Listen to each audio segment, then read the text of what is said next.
So, nasundan? So, kumbaga meron tayong voltmeter. Then, we set a reference or a negative terminal of the voltmeter. So, hindi nagbabago to.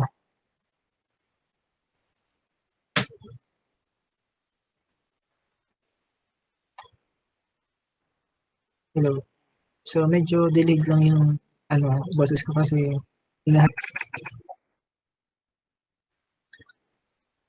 hello. Okay, so, sino tayo? Okay, naintindihan? So, yun yung principle ng ating nodal voltage. Kumbaga, in actual scenario, we have a voltmeter and then we are going to set a reference node wherein the negative terminal of the voltmeter will be connected. Then the positive terminal will be connected to the other node voltage or nodes actually to get an equivalent measured voltage. So, yun yung ating tinatawag na nodal voltage V sub 1 and V sub 2 for the second node. Intindihan? So, yun yung ating application. Okay. So, paano ba tayo magsasolve using nodal analysis? So, initially,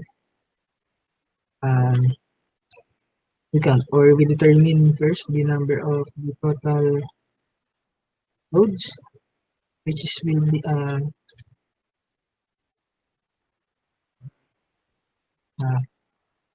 so yung ating number of nodes will be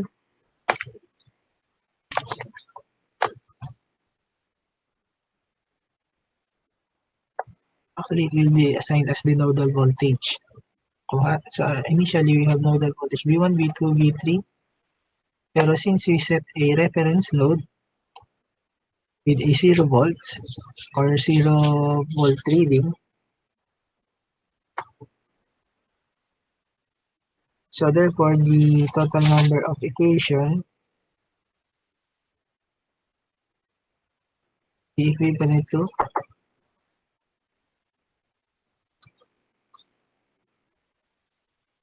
n minus 1, wherein number of n is the number of nodes. Naintindihan? So initially in this case, we have 3 nodes to be considered. Then minus 1, so we have 2 nodal voltages. So V1 and V2. So we're going to formulate 2 equations. Okay, so in formulation of equation, let's proceed for the first step. So first step is to apply KCL. So we will apply KCL on the node or on the first node. Actually, we have to set an assumed current direction. Naintindihan? So in nodal analysis, you have to assume or make an assumption for current direction. So in this case, we have the following current I1, I3, and I4. So current I1 is the branch current flowing at R1. So yung I3 is the current flowing to R3 and I4 is the current flowing to the I4, R4. Okay, naintindihan? So at node 1.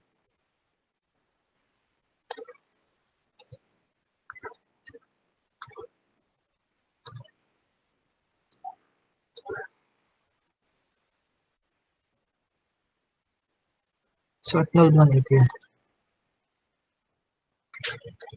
We have I sub 1, I sub 2,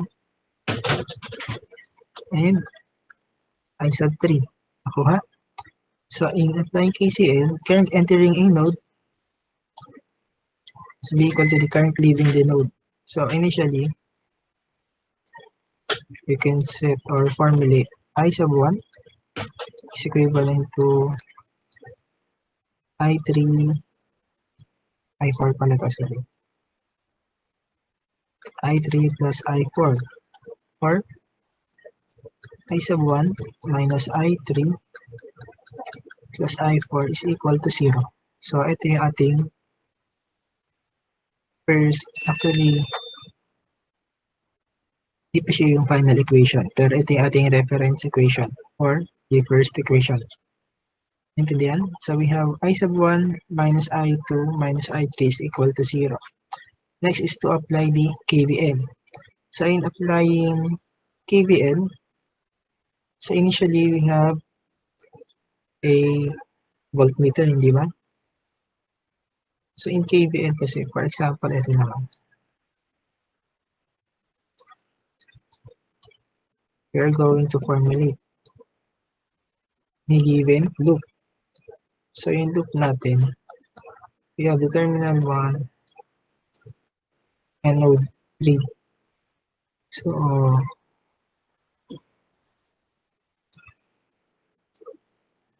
ito yung ating voltmeter.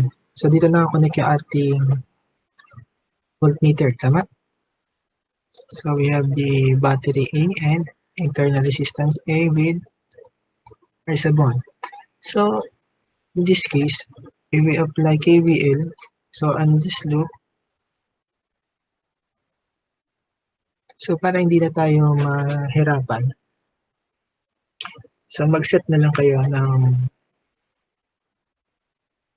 tawag dito, polarity, terms of voltage within the assumed current direction. Ito yung susundan natin. Nakuha? So initially, if we are going to use or we are going to follow the conventional current, di ba? So we have positive and negative. So in this case, we are going to apply this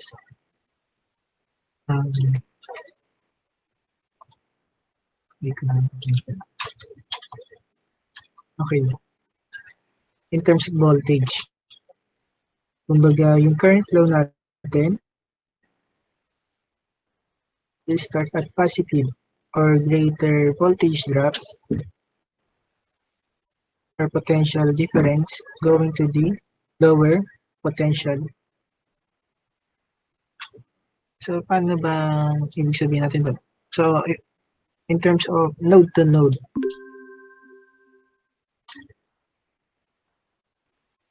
okay. So, in terms of node to node analysis, so we will start based from the positive terminal of the current flow. So, yung ating positive terminal would be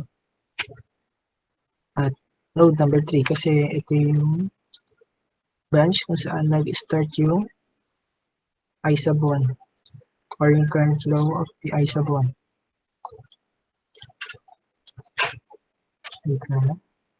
So we have the positive potential,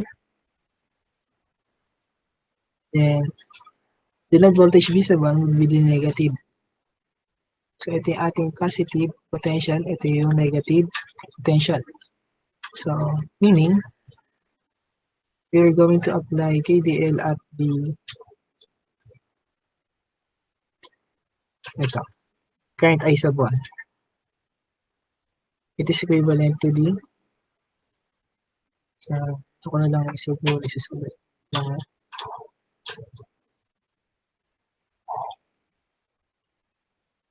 So we have I sub 1 minus I3 is I4 is equal to 0. So for I sub 1, to find the equivalent KVL, so yung ating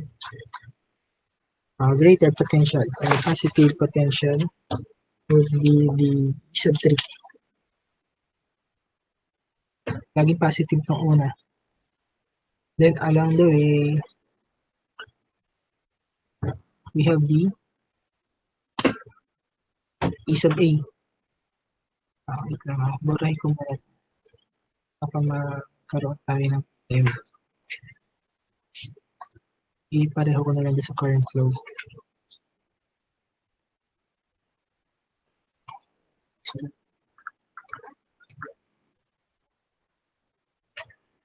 So based from the current law tayo, positive, then negative. So we have positive B sub 3 for a greater potential. Then for along the way, nakuha. So we have encountered battery A. So again, get the polarity where the loop comes out or exit with respect to the battery. So in this case, we have positive B sub A. So per branch analysis tayo. Nakuha. Then next, so since there's no other battery connected on the same branch, so we are going to proceed to the lower potential, which is yung B sub 1. So iset niyan, minus B sub 1. Kumbaga, lagi kayong mag-start with positive potential, then ends at negative potential nodal voltage. Naintindihan? Then along or in between, we will just apply the same procedure in getting the polarity of the given uh, supplies or battery given sa branch. Okay, we have the voltages. Next is to the sum. Divided to the sum of the series connected resistances along this branch. So at this branch, we have a series internal resistance RA plus R sub 1. So divided to RA is R sub 1. Nakuha? So this will be the KVL formula for I sub 1. Naintindihan? Then next is to proceed for I sub 3. Then for I sub 3, uli ito yun. Yung branch na to. Kuha?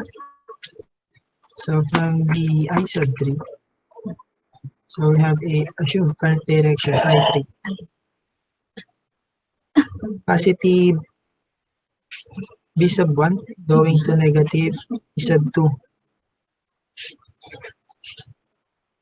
Okay, so in this case, we have positive potential B sub 1. So nakadepende yung ating polarity with respect to the assumed current direction na kaya importante yan. Hindi pwede magpabago-bago. Then subtracted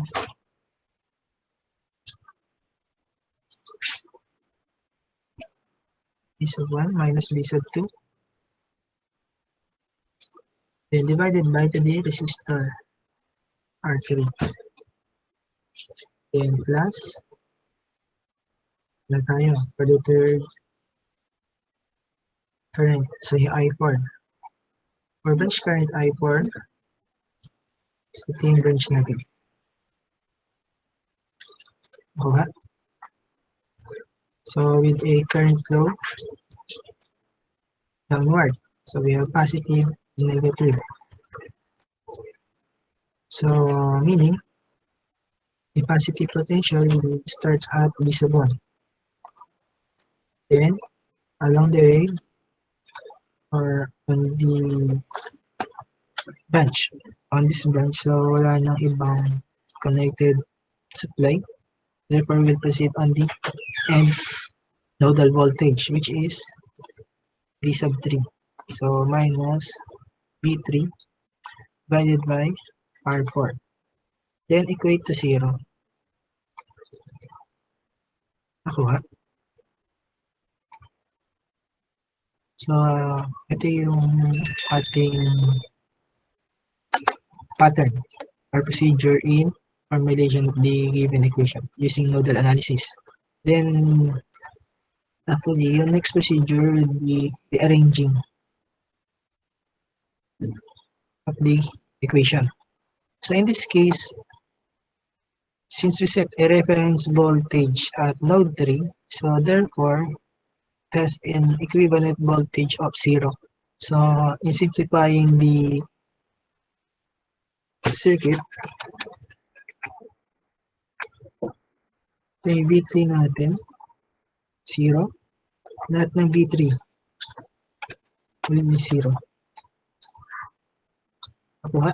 So, from the lecture, masusundan nyo na yun.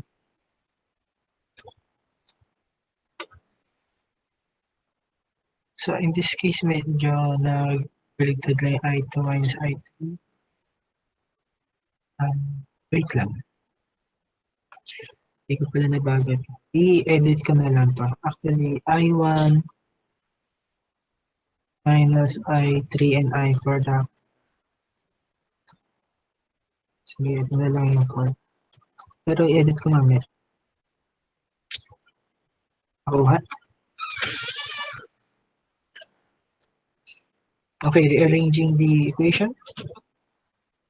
So, actually, combining similar terms tayo. For nodal voltage B sub 1, sa lahat ng B sub 1, kunin nyo yung equivalent conductance actually. Di ba? 1 over the resistance is conductance. So, yun G. Pero actually, nag-factor out lang tayo ng common term, which is yung B sub 1. So, kung papansin dyan, initially, we have negative B sub 1. So, factoring out negative B sub 1, 1 over RA plus R sub 1. Then next, we have, again, negative. So, magiging plus kasi we are going to factor out the negative value. So, divided by 1 over R sub 4. Then next, we still have a negative sub 1. So,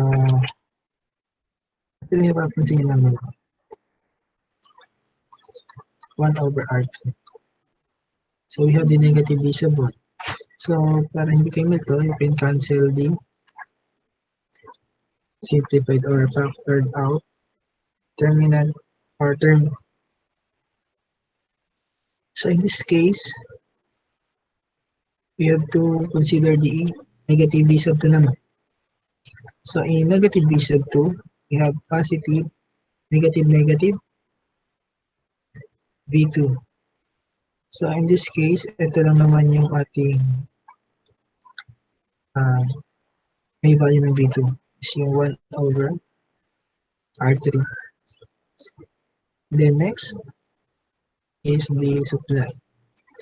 So, yung ating constant value E sub A, right?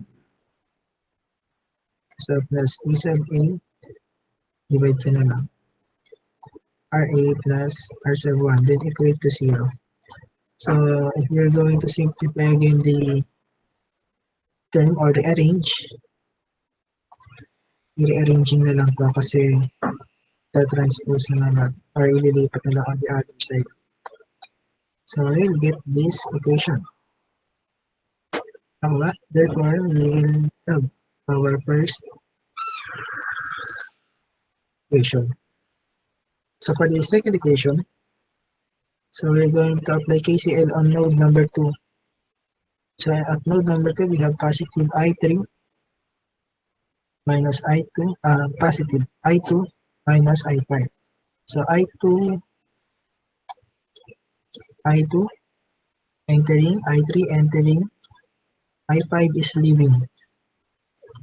Nakuha? So, for KCL, sorry. At node 2, we have I2 plus I3 minus I5 is equal to 0. So, same procedure. For I sub 2, so we have the equivalent rearrange equation. Siguro sa example na lang natin i-apply para mas madali. Ha? So, same procedure na rin naman yun. So, we have two equations. So, two equations, two unknowns. Then we can solve for the unknown nodal voltage. Okay, so post na lang to later. Edit ko lang yung like I said. Pero save ko na lang para may-note ako. Wait lang ha.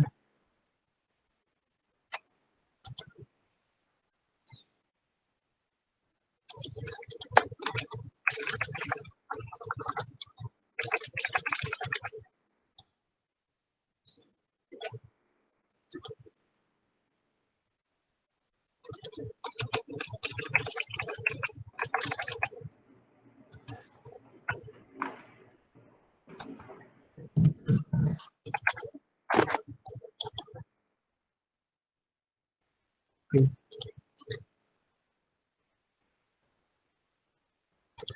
Nasundan ba? So I will proceed on application. Saan na yun?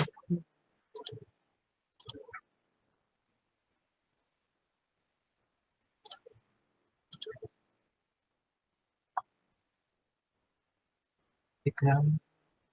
Ayan. Okay.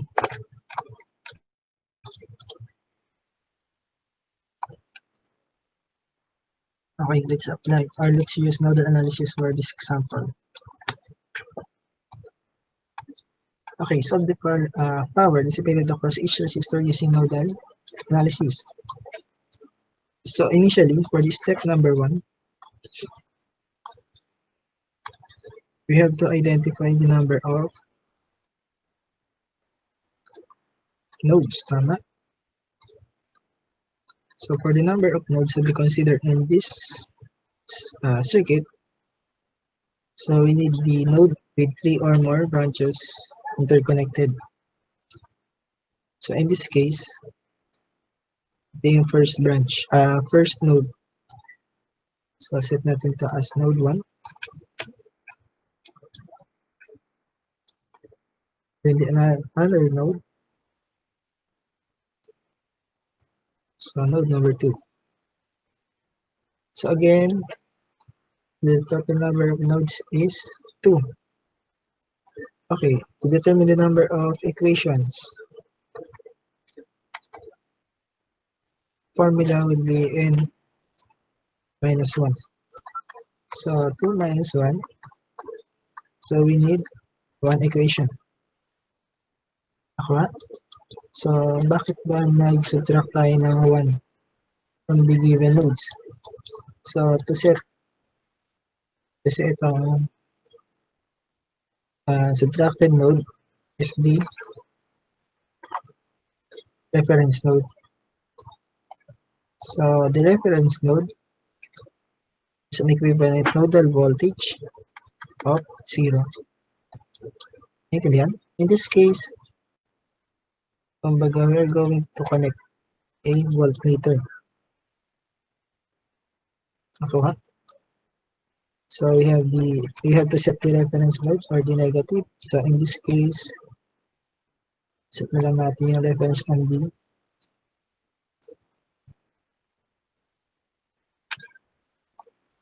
below. So for reference voltage, it has a 0 value. Actually, ito yung nodal voltage B2 natin. Nakuha? And then we have the nodal voltage is of 1. And then we're going to connect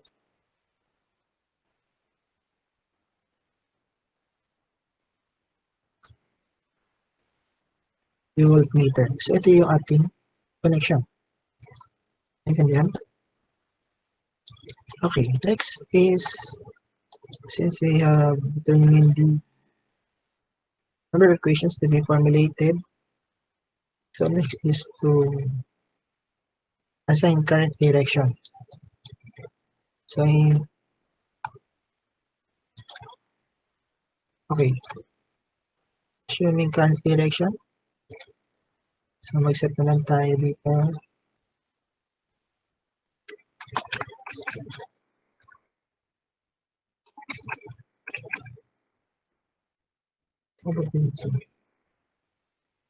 Kapag kasi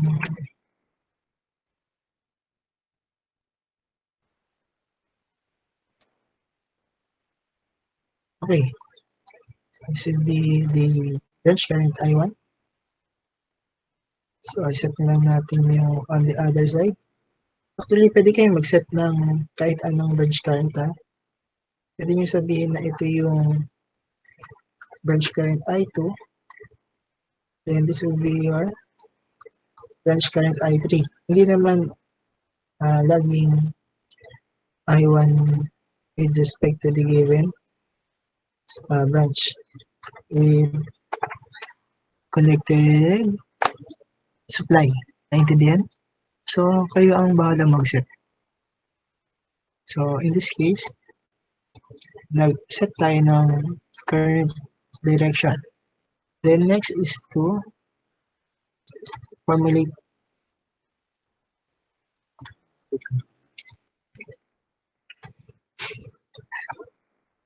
Saan na ba? Kunin ko na ulit.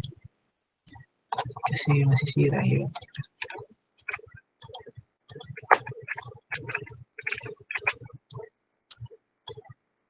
Okay, nag-copy paste natin.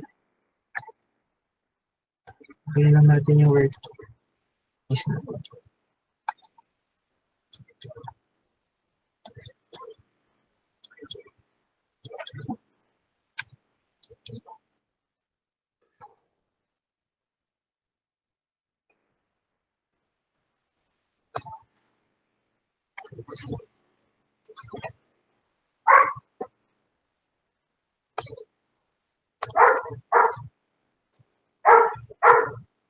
So we have I sub 1, which current I2, and I3. So next step is to formulate the equation. Okay, to formulate the equation,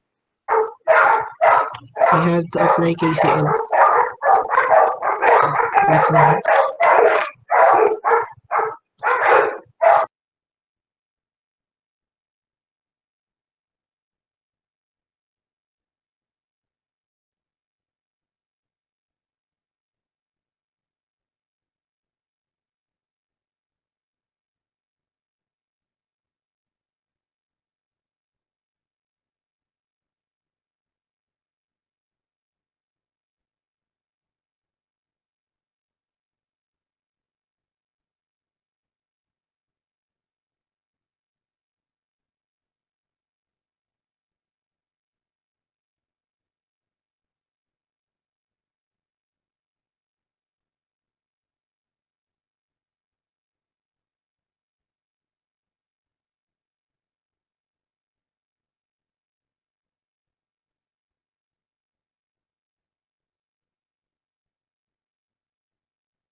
Wait lang.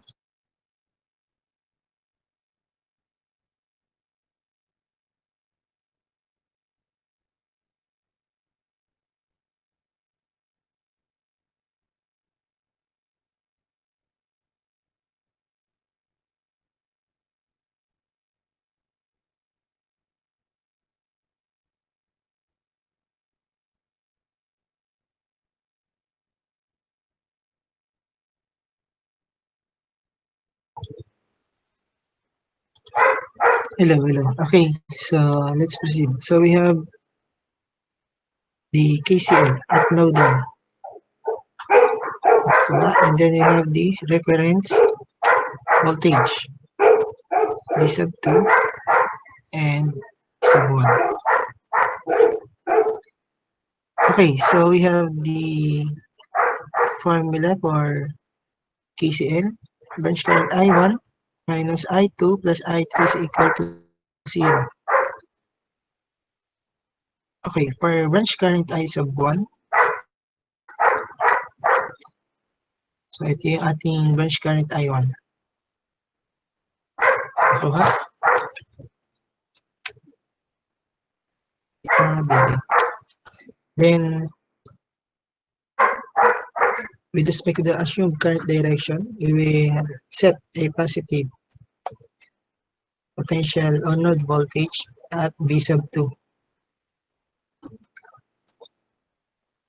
Then we have positive and negative. Get the positive terminal of the supply E sub A.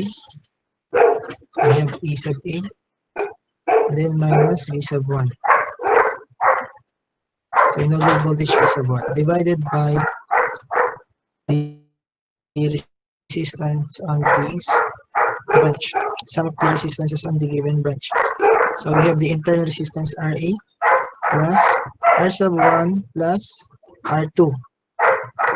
So ito yung ating I sub 1. Then for negative, minus. Actually, minus dito galing. Ako nga. So, kumbaga, we are substituting the values of I sub 1 using KVL. Okay, for branch current I2, ito yung ating branch current I2. So, the current flows downward. So, meaning we have a positive potential on the nodal voltage V sub 1 minus nodal voltage V sub 2. So, it ends at the node number 2 divided by R5. Then next is we have the positive. So, plus.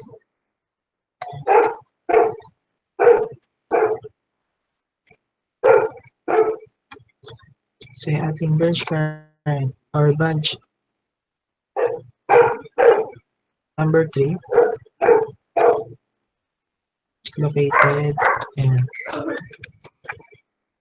so with respect to the current direction, so the current starts at the nodal voltage V sub 2. So meaning we have a positive potential V sub 2.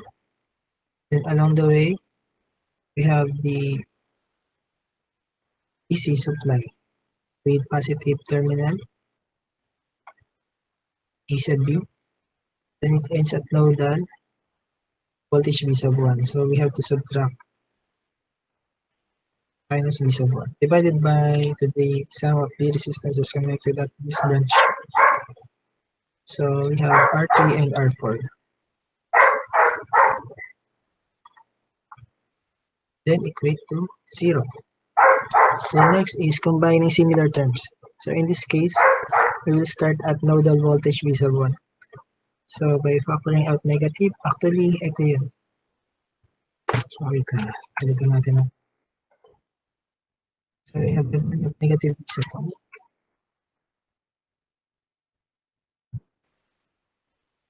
Negative, actually negative din ito. Then negative, nakuha. So negative V sub 1, then multiplied by the conductance. So yung term located yung ating first negative V sub 1, it has an equivalent conductance of RA is R sub 1 is R2. Then next, so we have to consider the other term. So it has a negative V sub 1 over R5. So factoring out negative V sub 1, so located na yun dito. So what we are going to do is to add 1 over R5 or the equivalent conductance. Then next is the remaining negative V sub 1. Again, negative V sub 1 will factored out. So may iwan na lang is the equivalent conductance. 1 over R3, R4. So this will be the first term for negative V sub 1. So next, we have combine similar terms for V sub 1. Next is 2 Ito. For the negative, actually b sub 2. So we have a b sub 2 on the first term, b sub 2 on the second and third. So actually we have a positive b sub 2. Tama. So since it is connected on the first term, it's r sub 1, it's r sub 2. Then next, so negative, still have positive b sub 2. 1. Next is plus over r3 plus r4. So yung iwan na lang na term natin is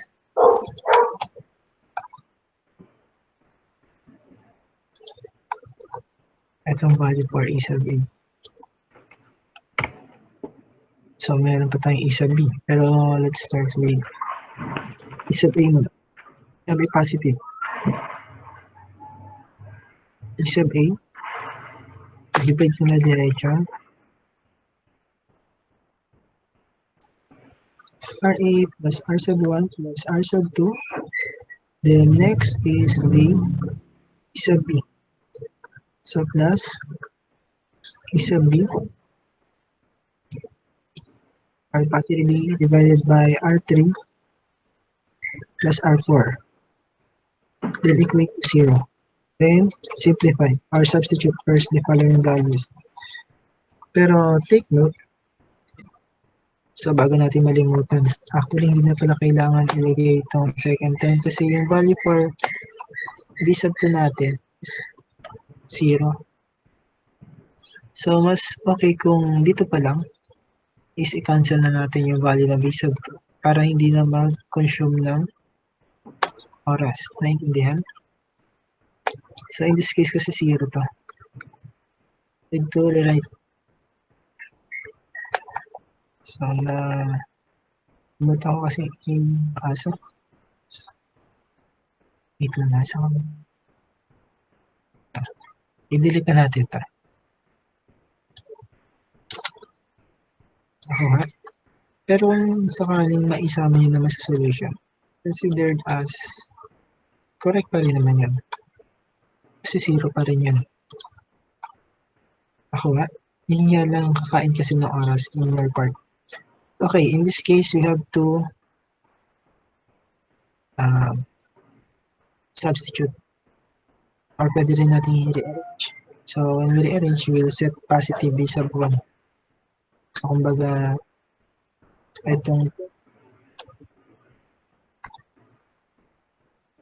with respect to b sub 1, we'll substitute on the other side. Pero for the format, wait lang.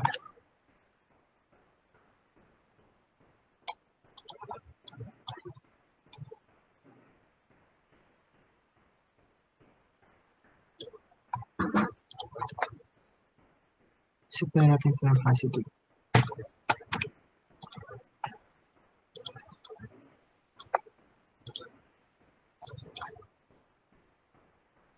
So, yung b sub 1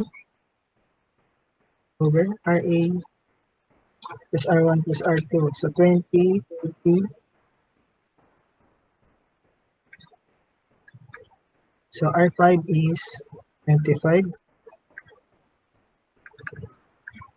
Then, r3 plus r4, 29.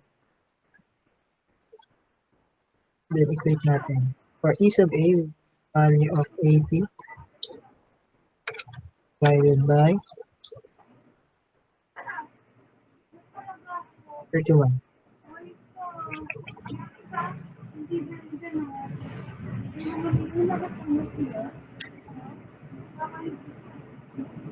E sub b is 100. R4 which is 20. Okay, well, simplify.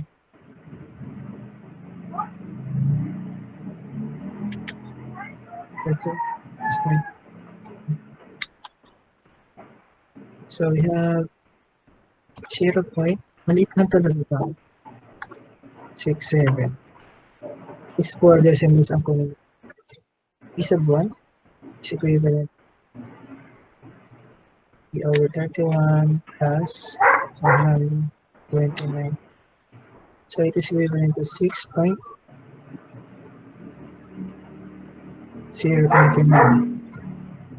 For the nodal voltage V sub 1 will be equivalent to 0.1067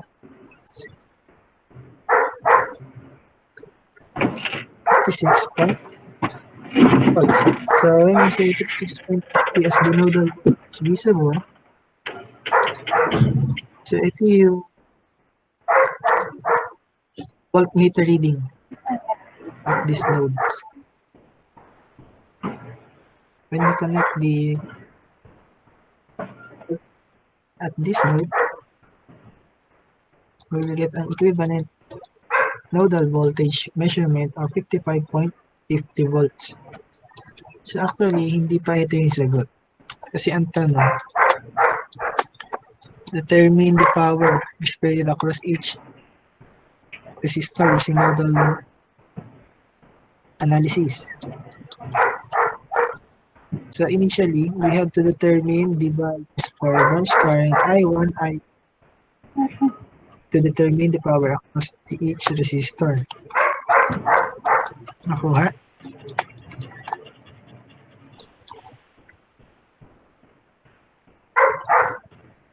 So to get the value, so I sub 1 is equivalent to B sub 2, actually 0.2, plus E sub A, which is 80, minus B sub 1, which is 56.50, divided by 31. So for branch current I sub 1, it's equivalent to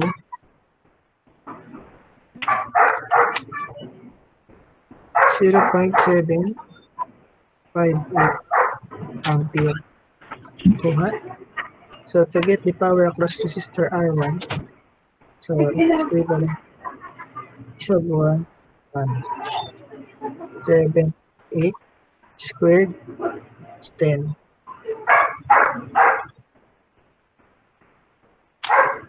So 5.74 watts. So ganun. Nakuha. Then to get the power across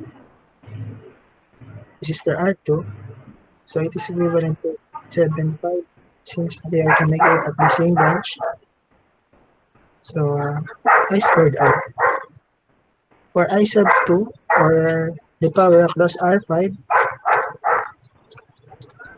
at the middle, so just get the equivalent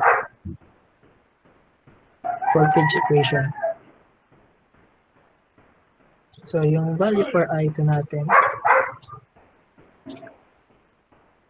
so to get the branch current I2, ito kunin natin to.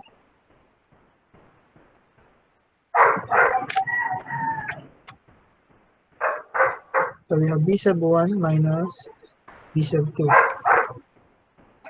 divided by 25, but V2 is equivalent to 0.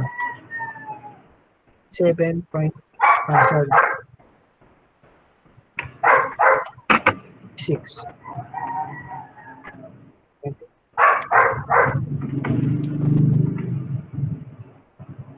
So we have 2.26.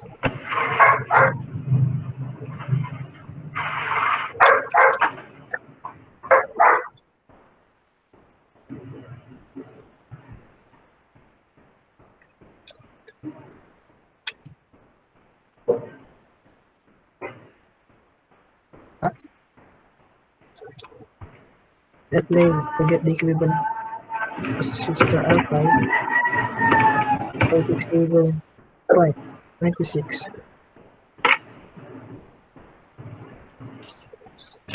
squared.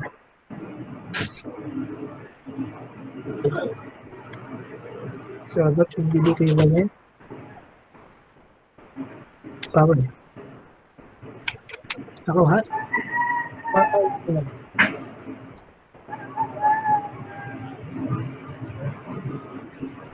So, ABL equation.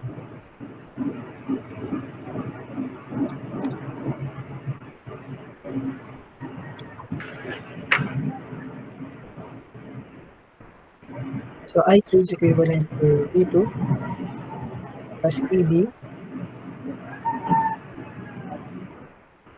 minus B sub 1 divided by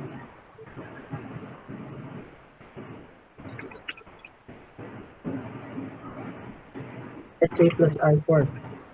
So, since B2 is equivalent to 0, then EB is equivalent to 100. Substitute natin.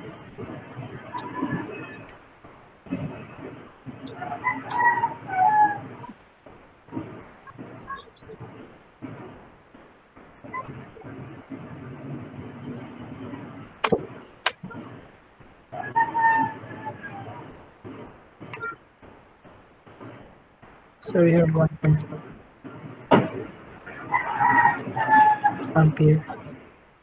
Then, to get the equivalent power at this branch, saan na yun? R3 and R4, it has the same trend. Power across resistor 3. So, I squared R. So, 1.5 no, sino yun na wala? 20.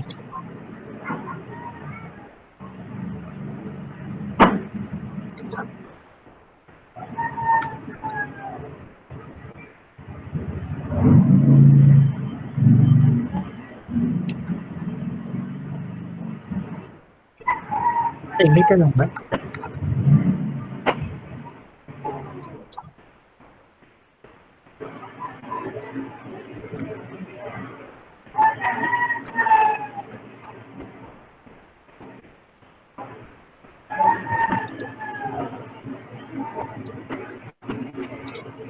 So, ito yung formula.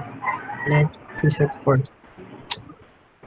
So, 20 watts.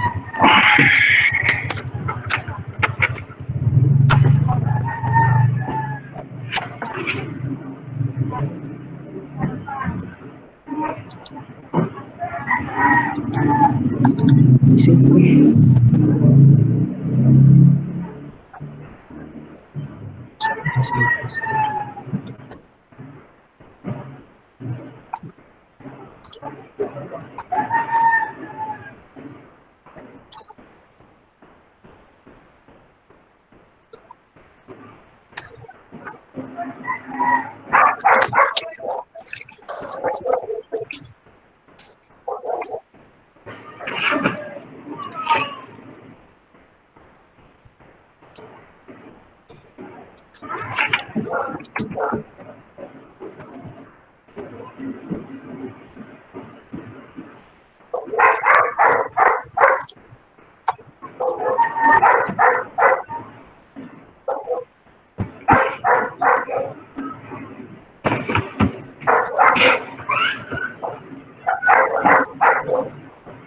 Sino nga kasi?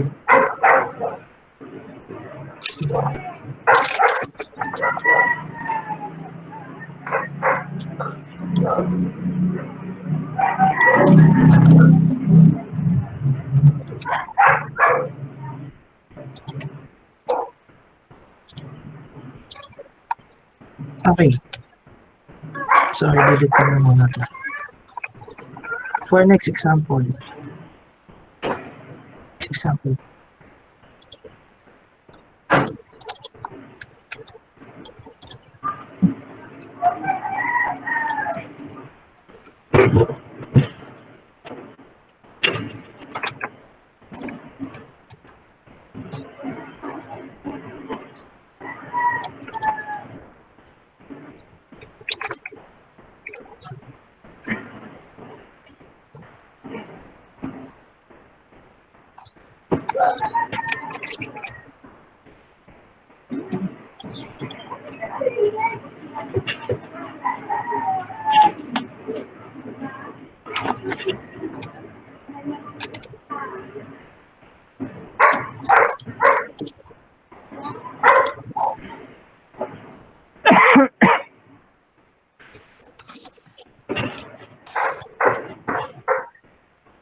Okay, for this problem, find the power across the 21 ang resistor.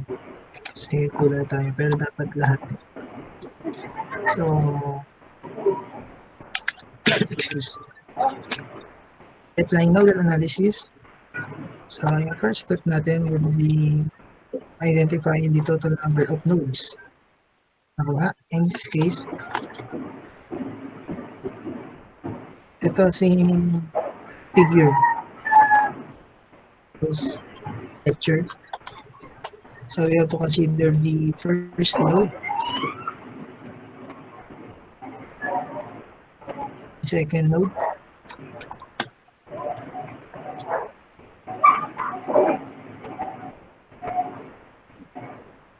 we have the first node, second node, and third node. Ito. Let's consider this as a single node. Kasi kung tutuusin, isa lang yung connection nila. They are interconnected at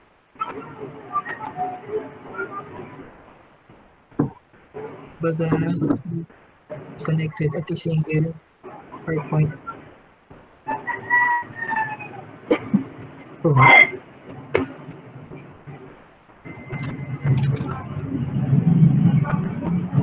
Kasi meron resistor dito connected. Or for some case, merong resistor connected dito. So we have to consider another two nodes. Again, so we have 3 and 4. Third or fourth. So depende sa connection ng resistor. In this case, we are going to consider a single node.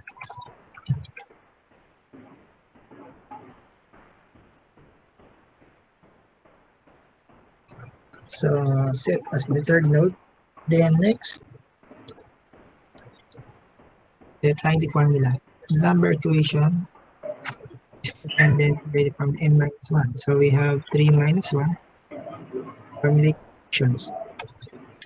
Then we have to set reference node. So set the reference node.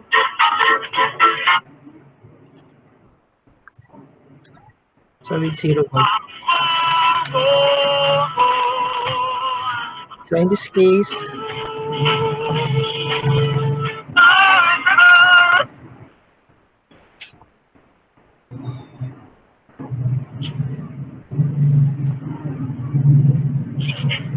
turn out muna na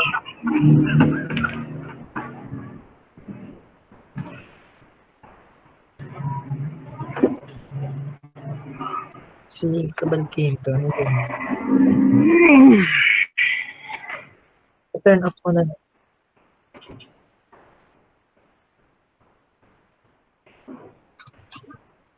Okay, let's proceed. Continue tayo dito. So, saan na tayo? We have 3 nodes, 1 reference node. So, meaning, V sub 1 will be set as the node voltage V sub 1. Then, at the node, we have a node voltage V2.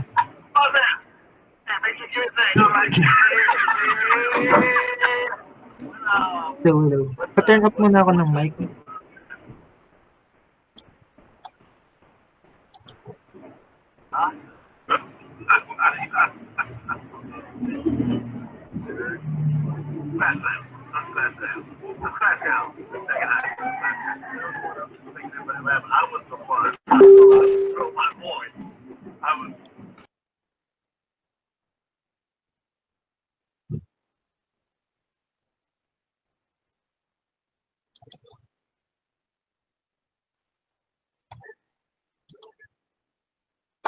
Okay, saan tayo?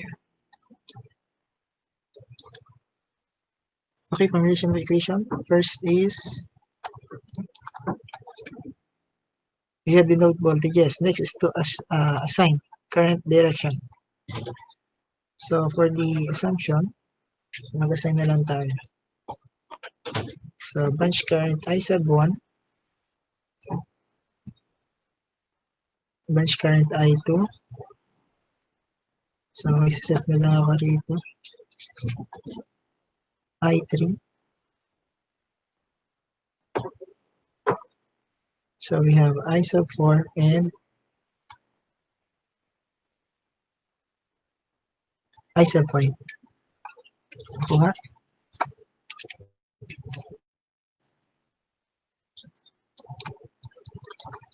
Okay, let's formulate the equation by applying KVL. KCL. KCL at node 1. So at node 1, we have the 3 branches to be considered. Nakuha. So we have the branch current I sub 1, which is entering, minus I2, branch current leaving, and I3 is leaving, so negative I3. Then equate to 0. Then apply KVL. So dito, direct substitution na, hindi ko nalalagyan ng variable para madali tayong matapos. Okay, for I sub 1, have a positive node voltage V3. Tama? Then plus 120 minus V sub 1. But V3 is equal to 0. So pwede natin iset yan na 0. Then divided by to the sum of the resistances connected on this branch. So we have 0.5 plus 1. The next is proceed to negative. So minus I2. For branch current I2, we have positive V sub 1 and negative V3. So 0 divided by 21. Then minus I3. For I3, so for branch current I3, we have positive V sub 1 minus V2 divided by R3, which is 3 ohm. Then equate to 0. Then rearrange the given equation. Actually, V2 is 0. So factoring out negative V sub 1. Negative V sub 1, 1 over 1.5. So negative. Again, factor out.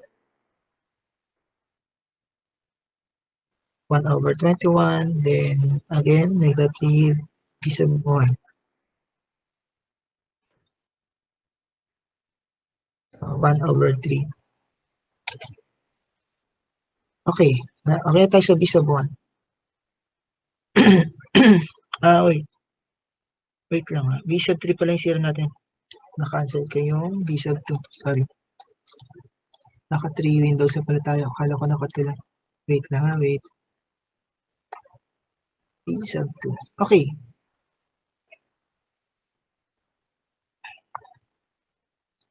Okay tayo sa V sub 1.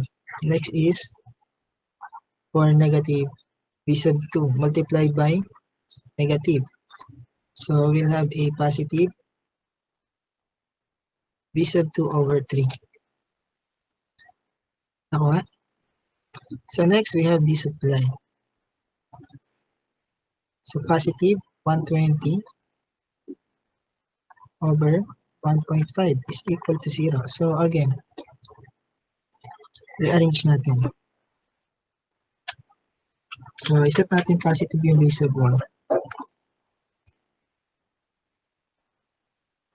So 1.5 plus 21 plus 3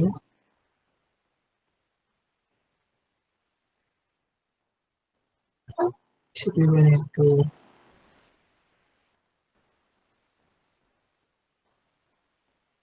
6.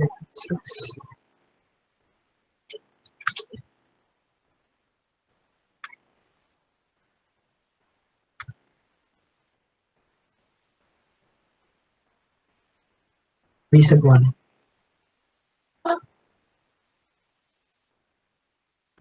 Then minus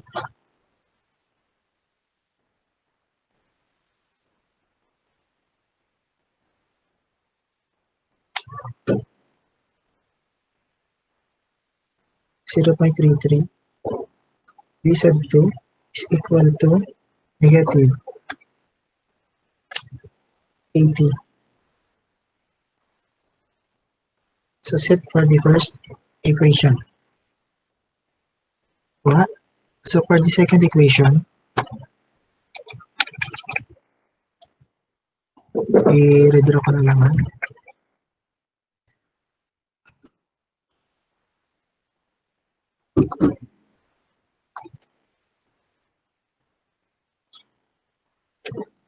Pwede naman copy na lang.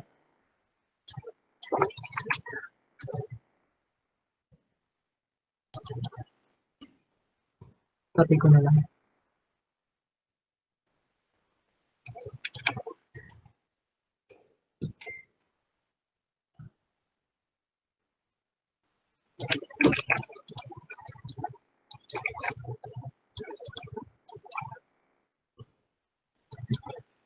Okay, for the next step is to formulate KCL at node number 2. So KCL at node number 2. So we have positive I3 since it is entering the node 2. Negative I4 for leaving. Then positive I5 for entering the equate to 0. Nakuha? For I sub 3, ito. We have a positive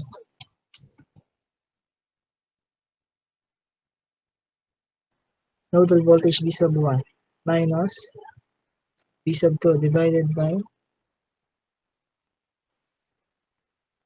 3.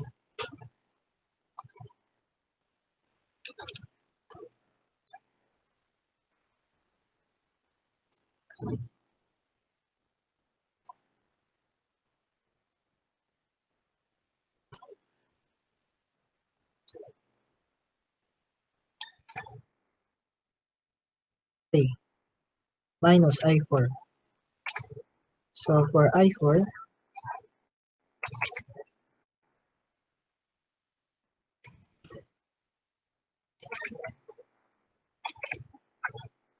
so yung ating branch current I4 is ito. So we have a positive V sub 2 minus V3 divided by 6. Then next is we have a positive for I5. Yung branch natin for I5. Then it is or it has a current direction upward.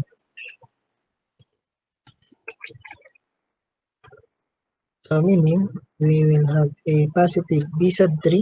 So since we have a positive potential at V sub 3, then going to negative potential, which is negative V sub 2. But in between, we have positive 105 volts divided by resistance 1.5. Then equate to 0. Nakuha? Okay. Combining similar terms, we have positive V sub 1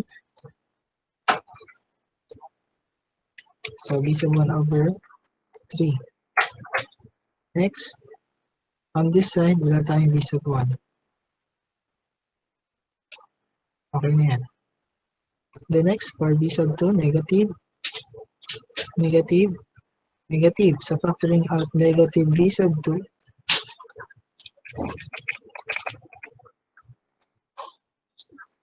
so we have a 1 over 3 for the first term, 1 over 6 for the second term,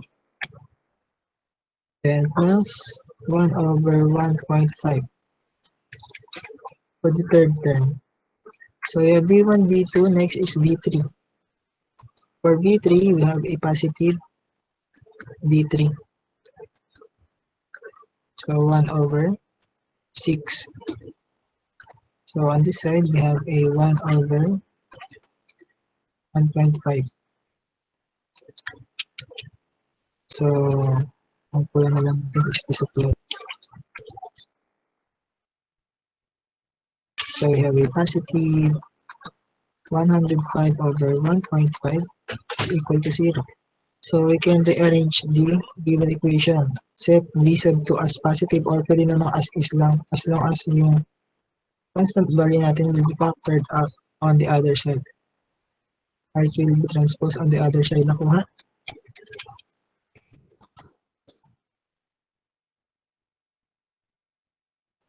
Okay, we have 0.333 b sub 1.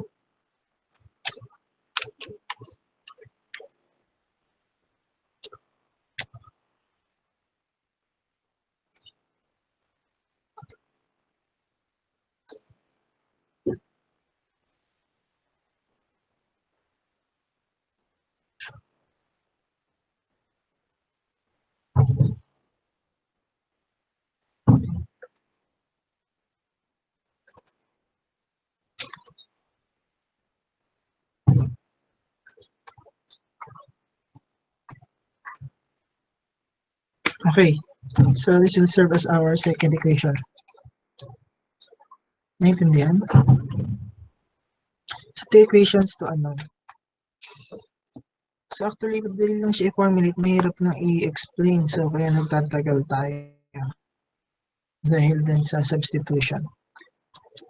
Okay, for in case na ito, for the second equation. Pwede naman natin i-transpose na lang itong constant value on the other side. Kahit hindi nyo na-set na positive yung b sub 2 natin. Actually, magiging negative din ito. So, ang ginawa ko kasi is nag-set ako ng positive for the value of b sub 2.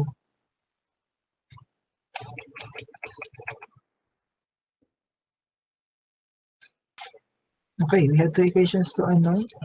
So you can solve for the value of the nodal voltage. The next is to substitute to get the branch current I2. Okay, sa next meeting, Tuesday, so tuturuan ko na kayo ng calculator technique in solving three equations, nakuha. So sa ngayon, ito na lang muna. Sige, time na rin kasi. Okay, sige, mag-prepare na kayo for the exam ng mechanics. Pwede nang mag-break. Save ko lang.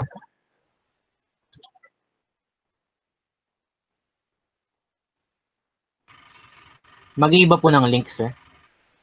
Hindi na, ito na. Para hindi Okay. tayo pulit. Paki-set up na lang yung camera.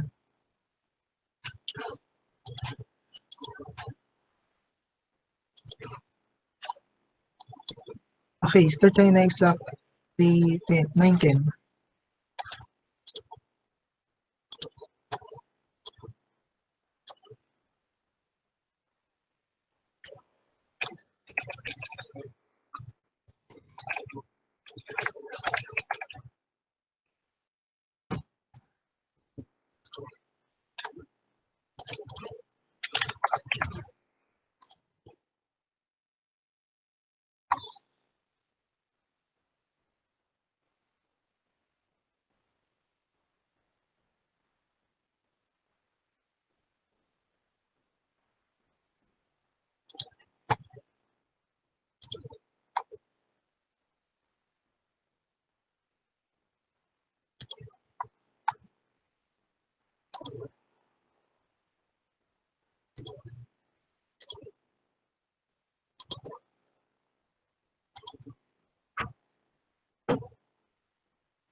Hello, hello. Paki-set up na yung camera ha.